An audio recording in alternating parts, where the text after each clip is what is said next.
So imagine buying like a multi-million-dollar sports car. Yeah. And the engineering team, they show you all the telemetry data. It handles absolutely flawlessly on their pristine climate-controlled test track. Right, like perfect conditions. Exactly. Every single turn is just mathematical perfection. But the absolute second you drive it off the lot and merge onto a real highway, Where there are actual potholes. potholes, unpredictable traffic, sudden rainstorms, the engine just sputters and the car bursts into flames. Oh, wow. Yeah. And in the financial world, that exact scenario happens to, 95% of so-called perfect trading strategies. It really does. It's a staggering failure rate, Yeah. honestly. These systems are completely immobilized the moment they leave the laboratory. Because reality kicks in. Right, because they were built for a reality that simply doesn't exist. Which is wild. And well, welcome to today's deep dive. Whether you are actively managing your own portfolio or maybe you're just trying to make sense of the constant noise in the daily financial news, this is a conversation that is, it's going to fundamentally change how you view historical data. And this whole concept of guaranteed success. Yes. So today we are looking at a deeply analytical quantitative strategy paper. It's titled, Will Your Strategy Survive a Clash with Reality? 6 Surprising Truths About Volatility and the Price Multiverse. The price multiverse. I love that phrasing. It's so good. And our mission for this deep dive is to basically decode the mechanics behind that massive failure rate we just talked about. Right. We need to understand why mathematically perfect financial strategies just consistently crash and burn when they hit the live market. Yeah. And, more importantly, how to build a resilient mindset, one that actually survives the highly unpredictable, messy reality of financial futures. So let's start right at the core of the problem, because the source points out a fatal flaw in how almost all of these failing strategies are built. Yeah, the foundational error. Right. The developers are optimizing for what the paper calls the knowable past. We all tend to look at a historical stock chart, say, the S&P 500 over the last 10 years. Yeah. And we treat it like an immutable law of physics, like it was always destined to happen exactly that way. Which is a massive trap. From a quantitative perspective, the history we actually live through is just one random realization of an infinite stochastic process. Okay, hold on. Yeah. Infinite stochastic process sounds like something straight out of like a graduate level physics textbook. Fair enough. You're going to have to translate that for me. Well, think of a stochastic process as just a massive ongoing series of events where every single step has a degree of randomness to it. Okay, like a coin flip. Exactly like a coin flip. If you flip a coin 100 times, you'll get a very specific sequence of heads and tails.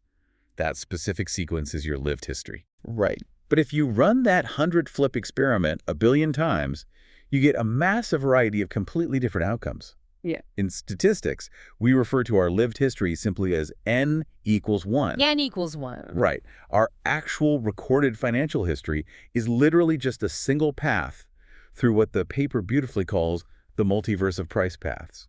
So we are basically studying a single coin flip sequence that just, happened to land a certain way. Yeah. And we're building an entire multi-billion-dollar financial philosophy around the assumption that the coin will always bounce exactly that way in the future. Precisely. What you see on a historical chart, the peaks, the valleys, the crashes, that is just one random outcome. Right.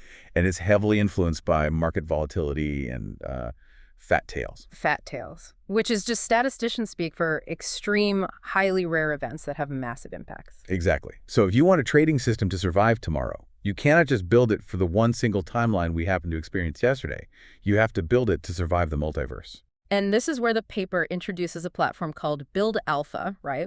Which specializes in this concept of robust discovery. Yes. Instead of letting developers test their algorithms on standard historical data, they use pre-simulation to force these strategies to survive thousands of synthetic alternate realities. Which is crucial. But how do they actually simulate a multiverse? Well, they use a few deeply rigorous stress tests. The first one basically addresses market noise. They use a noise-adjusted method. Okay, so adding noise to the data. Exactly. They take a historical chart and randomly add or subtract volatility to every single price candle. They use a metric called the average true range, or ATR. And ATR basically just measures the normal daily wiggle room of an asset's price, right? Yeah, exactly. It's the expected chop. So by randomly amplifying that wiggle room, it forces the strategy to prove it can survive in a market that is suddenly, much choppier and more erratic than recorded history. Because market noise is never perfectly consistent. I mean, if an algorithm relies on the market being exactly as calm as it was in, say, the summer of 2017. Oh, it's going to get obliterated the moment things get slightly more turbulent. Right. But surviving extra noise isn't enough on its own. You also have to make sure your algorithm hasn't, like, subconsciously memorized the calendar. Memorize the calendar? What do you mean? Well, strategists notoriously build algorithms that overfit the data. They inadvertently program the system to know that, oh, the market dipped exactly 3 days before a specific historical rally. Oh, wow. So it's cheating on the test, basically. Exactly. So to break that, the platform uses a Monte Carlo permutation. Okay, break that down for me. What are they actually permuting? They take the actual historical log price changes, so the exact mathematical daily jumps and drops from the real data, Okay. but they completely reshuffle the sequence. The statistical fingerprint of the market remains identical. Meaning you still have the exact same number of 2% up days and 3% down days? Right. But the timeline is totally destroyed. So they literally take every daily price jump or drop from history, put them into a giant statistical blender, and just pour them out in a completely random order. Yeah, that's a great way to visualize it. And if your strategy still makes money after that, it means you've actually found a universal mathematical edge. And if it loses money... It means your algorithm just memorized the answers to the historical test. Wow. Okay, so that's the Monte Carlo permutation. Right. Now, the final method they use is called V's shifted. And this one is fascinating because it tests the fragility of time itself. Time itself. Yeah. They literally shift the time boundaries of the pricing data by just a tiny amount, say 3 minutes. Just 3 minutes. Just 3 minutes. So if a 1-hour trading candle normally closes at exactly 10:00 a.m., they test how the strategy performs if the data feed registers the close at 10:03 a.m. instead. Honestly, that sounds absurd. I know. Like, if I have a strategy backed by a decade of solid, profitable data, you're telling me a tiny 3-minute delay in a data feed can turn it into a loser? I mean, that makes it sound like quantitative trading is just chasing random software glitches, not capturing real economic behavior. Well, that is exactly the point the paper is making. Yeah. If a 3-minute shift in the data feed destroys your profitability, you haven't found a robust economic truth. You've just found a glitch. You have quite literally just found a glitch in the historical matrix. The rhythm of the real-world market is never perfect. Data feeds lag. Servers blink. Right. If your strategy requires down to the millisecond perfection to be profitable, it is mathematically guaranteed to fail. The paper states it perfectly. Don't develop for a known past, but a probable future.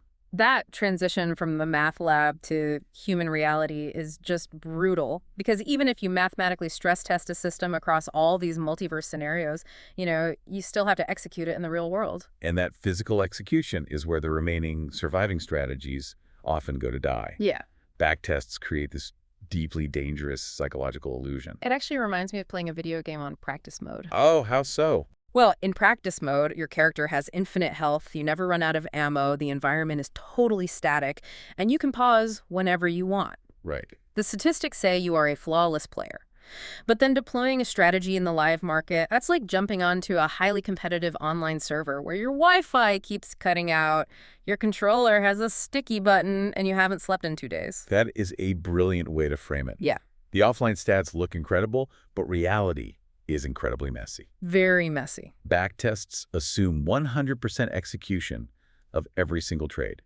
They assume zero slippage, meaning you always get to buy and sell at the exact price you want. Which never happens. Never. They assume mathematical infallibility, and they usually plot this beautifully smooth 45-degree upward-sloping equity curve. Yeah. But physical market mechanics just do not care about your simulated curve. The paperless realities we rarely factor into our grand plans, right? Yeah. Platform outages, internet disconnects. Market gaps. Right, market gaps where the price drops so fast it just jumps over your order entirely. Illiquidity, where there is literally no one willing to buy what you are trying to sell. And then there's the human element. Emotional hesitation, second-guessing the algorithm, physical fatigue. Which brings up that devastating statistic from backtest space. Oh, yes. That perfectly quantifies exactly how destructive this real-world friction is. Walk us through that one. So they analyzed a specific strategy that showed a very manageable 23% drawdown in its backtest. That is a normal, healthy dip for a functioning strategy. Right. But when deployed in the live market, that exact same strategy transformed into an 85% account liquidating disaster. Wait, hold on. I read that part of the source, and the cause of that collapse was staggering. Yeah, it was. They missed just 12% of the trades due to technical errors or delayed execution. Missing barely 1 in 10 trades took a minor 23% dip and turned it into an 85% crash. It did. How does the math on that even work? It happens because a robust trading strategy is highly interconnected. The winning trades mathematically pay for the losing trades. Trend-following systems, for instance, often have more losing trades than winning ones. Right, but the winners are massive. Exactly. So if your internet drops or you hesitate out of fear and you happen to miss just a handful of those crucial outsized winning trades, the math completely collapses. Oh, I see. The steady stream of small losses accumulates and the massive wins aren't there to bail you out. So when quantitative strategists see a backtest with a quote-unquote too smooth equity curve, they don't see a promise of future wealth. No, they see a massive red flag. A perfectly straight line of profits with no bumps or friction isn't evidence of a genius strategy. It's proof of overfitting. It is a system in total denial of reality. Wow. And if human execution is this messy and the market environment is this chaotic, the natural instinct is to build rigid safety nets to protect ourselves from ruin. Of course. And in the investing world, the ultimate unquestionable safety net is the stop loss. Oh, the stop loss is treated as an absolute sacred cow. Mm-hmm. Almost every broker, investor, and financial advisor will tell you to never enter a trade without one. Yet the source brings in research from City University London that looked specifically at trend-following strategies, and it completely shatters that conventional wisdom. It really does. The data reveals that fixed stop losses often actively worsen overall performance and lower the Sharpe ratio. And just to clarify the Sharpe ratio for a moment, for those listening, it's a metric that measures risk-adjusted return. Essentially, it tells you how much profit you are generating for every unit of stomach-churning volatility you have to endure. Right. A lower Sharpe ratio means you are taking on more pain for less payoff. Right. But I have to say, telling an investor that a stop loss actively hurts them feels totally backwards. I know it does. It's like telling a driver that wearing a seatbelt actually causes more car accidents. Yeah. I mean, a fixed stop loss, say, telling your broker to automatically sell if the stock drops 5% is supposed to prevent that 85% account liquidation we just talked about. How can the math possibly justify removing your main safety net? I completely understand why that feels counterintuitive. But if we break down the mechanics of how these markets actually move, it starts to make a lot of sense. Okay, lay it out for us. The researchers zeroed in on something called convexity in trend-following systems. Convexity, in this context, means your potential upside is massively disproportionate to your downside. Okay. You endure small, frequent paper cuts in exchange for eventually catching a massive exponential wave.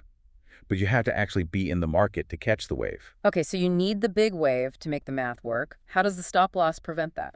Well, think about when a major profitable market trend usually begins. It rarely starts calmly, right? Right, usually there's a lot of news. Yeah, exactly. Major trends are historically born out of extreme market chaos, panic, and high volatility. So if you place a rigid fixed stop loss at 5%, what happens during that initial period of birthing chaos? The market swings wildly, it dips 5% for a split second, triggers your automatic sell order, and kicks you out of the trade. Exactly. You get kicked out by random market noise right at the moment of highest volatility, which is almost always the exact moment right before the massive trend actually takes off. Oh, wow. This is a phenomenon known as whipsawing. By enforcing a rigid, static rule in a highly dynamic, noisy environment, you are essentially guaranteeing yourself a long series of frustrating locked-in losses. And you completely miss the rare, massive gains the strategy relies on. Precisely. So the seatbelt isn't protecting you, it's actually ejecting you from the car right before you reach the finish line. That is devastatingly accurate, yeah. So if a fixed percentage stop loss is mathematically harmful, how does the study suggest we protect our capital? We can't just free fall. The study concludes that the most effective stop loss isn't a fixed price at all. It is a change in the trend itself. A change in the trend. Right. You don't exit a position because arbitrary number was hit. You exit because the mathematical trend has fundamentally reversed direction. Which ties perfectly into their findings on simple versus complex models. The source highlights that simple technical models, specifically tools like a 10-month or a 200-day moving average, historically beat highly complex fundamental models in risk-adjusted returns. They absolutely do. And when they say complex models, they mean the stuff heavily favored by academia, right? Like dividend yield analysis, Shiller's KP ratio, or the Fed model. Yeah, all the really dense theoretical stuff. Why do you think a simple rudimentary moving average would consistently beat a complex Nobel Prize-winning fundamental metric? Well, the text argues it is entirely about time lag. Fundamental economic data takes months to compile, report, revise, and then finally analyze. By the time a complex economic model finally tells you that a recession has started and the market regime has shifted, the stock market has already crashed 20%. Exactly. It's too late. But a simple 200-day moving average just tells you objectively and instantly what the price is doing right now relative to the past year. It adapts to the change in trend immediately without needing to know why the trend changed. It's so powerful. Yeah. And both the stop-loss paradox and the triumph of simple models point to the exact same underlying psychological problem. We fundamentally misunderstand market volatility. We really do. We view normal market noise as an existential threat, and because of that, we overreact to the wrong signals. Yeah. We desperately need to reframe how we view market chaos. And the financial media absolutely weaponizes that misunderstanding. I mean, the source points out that the media loves using absolute point drops for shock value, but professionals only view volatility relatively. Yeah, percentages are what actually matter. Exactly. They shared some amazing data from Hartford funds looking at the Dow Jones Industrial Average. By the end of 2025, a 1% move in the Dow equals about 481 points. Which is huge. You turn on the evening news and hear, the Dow plunges nearly 500 points today. Yeah. It sounds like a massive, terrifying drop. It sounds like a crash. Exactly. But context is everything. When the index was sitting around 10,000 many years ago, that exact same 1% mathematical fluctuation was just 100 points. Right. The market is fundamentally larger now. As the source bluntly puts it, 481 points isn't what it used to be. It is just normal daily background noise disguised as a crisis. It's a brilliant example of how our perception of risk is manipulated by the sheer scale of the numbers rather than the reality of the percentages. They also discuss the VIX index, which is widely known as Wall Street's fear gauge. Ah, yes, the VIX. It measures expected volatility, and it's inversely correlated to the S&P 500. So when the market drops, the VIX spikes. The baseline rule is that a VIX under 20 is calm, and over 30 indicates anxiety. But the media's absolute favorite thing to report on is a state of extreme fear, which is defined as a VIX reading over 40. And if you consume financial media, you'd think we hit a VIX of 40 every other month. Yeah. How often does that actually happen? That's the craziest part. The data shows that a VIX over 40 is incredibly rare. It has only occurred on 55 trading days since the year 2010. Wow. 55 days in well over a decade. Yet we are constantly fed this narrative that we are living in a permanent, unprecedented state of extreme panic. And if we connect this back to how we behave as investors, this constant barrage of exaggerated fear directly fuels that whipsaw effect we just talked about. Because you feel anxious. Exactly. When you feel anxious, you feel an overwhelming need to act. You check your portfolio constantly. You tweak your stop losses. You trade more frequently. Which destroys your wealth. The source provides definitive data comparing trading frequency on the S&P 500, and it shows that hyperactivity is completely toxic. It really is. Strategies that utilize monthly rebalancing, meaning you literally sit on your hands and only make decisions at the very end of the month, they yield significantly higher Sharpe error ratios and lower overall volatility than daily trading. Because daily trading forces you to submerge yourself in the noise. You expose yourself to every single erratic fluctuation, every false breakout, and every news-driven panic. It's like having your phone buzz with a highly stressful work email every 10 seconds throughout the day versus deciding to only open your inbox once at 5:00 p.m. That's a perfect comparison. You're ultimately going to get the exact same information either way. But reacting to every single ping and riding that adrenaline roller coaster all day long, it just leaves you completely exhausted, irrational, and prone to making terrible decisions. That is precisely what daily trading does to an investor's psychology. By zooming out from daily decisions to monthly decisions, you step back from the noise. Right. But what happens if we zoom out even further? The texts conclude with a fascinating breakdown of the actual mathematics of time and patience. And this might be the most important takeaway of the entire analysis. They brought in Hartford Funds data spanning 88 years of the S&P 500. 88 years of market history mathematically proves that time is the ultimate shield against short-term volatility. The numbers are incredible. Listen to how these probabilities shift. If you hold an S&P 500 investment for exactly 1 year, your probability of seeing a positive return is 76%. Right.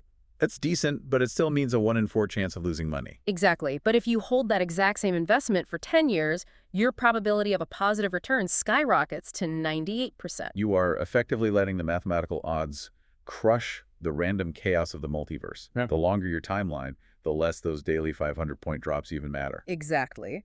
But there is a massive caveat that the source highlights regarding how we view that timeline, and it completely reframes the concept of an average return. Oh, this part blew my mind. Right. So the long-term average return of the S&P 500 between 1986 and 2025 was 11.47%. So naturally, everyone builds their retirement spreadsheets expecting to make a nice, clean 11% every single year. Which represents a fundamental, catastrophic misunderstanding of statistics. Completely. Because over those 40 years, the annual return only actually landed between 9% and 12% in 3 specific years. 3 times. 3 times in 4 decades. The average year basically doesn't exist. We are constantly chasing this 11% return, building our entire financial lives around it, and almost never actually appears on a calendar. It is the ultimate paradox of the financial markets. The average is a mathematical myth in the short term. Yeah. The market almost never delivers an average year in real time. What it delivers is wild, unpredictable extremes. It gives you a year of 30% gains, followed by a terrifying year of 15% losses, followed by a completely flat year. Right. It is only when you step back and string decades of this chaos together that the math finally smooths out into that 11.47% average. So patience isn't just some quaint philosophical virtue. It is a hard, quantifiable mathematical advantage. Exactly. You aren't investing to predict what the market will do tomorrow or even what it will do by December. You're investing to let the statistical probabilities play out over a decade. Yeah. The average doesn't exist today. It only exists in the aggregate of the next 10 years. So let's bring this deep dive full circle. We started by looking at a pristine sports car breaking down the moment it hit a messy, pothole-filled highway. And what we've discovered is that true success in the markets isn't about finding the prettiest historical chart or the algorithm with the smoothest back-tested equity curve. It's about robustness. Yeah. It's about acknowledging that reality is deeply messy. Right. It's abandoning this comforting linear view of history. It's acknowledging that we live in a multiverse of endless pricing possibilities where your algorithm needs to survive sudden volatility, laggy internet connections, and random 3-minute data shifts. It really does. It's recognizing the fatal flaws in our most trusted safety nets, like rigid stop losses that essentially lock in our failure by whipsawing us out of the best trades. Yeah. And ultimately, it's about using the mathematics of patience to defeat the illusion of short-term volatility. The source leaves us with this brilliant final challenge. Are you ready for scenario number 37? We're just blindly hoping history repeats itself perfectly. It's a challenge to stop preparing for the exact war we just fought and start building a system resilient enough to handle whatever unpredictable chaos the market throws at us next. Exactly. So as we wrap up, we want to leave you with a final thought to mull over. We've spent this entire deep dive analyzing how financial algorithms overfit to the past and how investors falsely assume an average return that never actually arrives on a calendar. Right. But step away from the financial markets for a second and think about your own life. Think about your career path, your relationships, or your long-term personal goals. Are you guilty of overfitting your life plan to a single, perfectly smooth, historical scenario you've built in your head? That's a deep question. And how would your personal decisions change today if you stopped expecting an average year and started building resilience for the messy, unpredictable multiverse of your own life? Thank you so much for joining us on this deep dive. We'll catch you next time.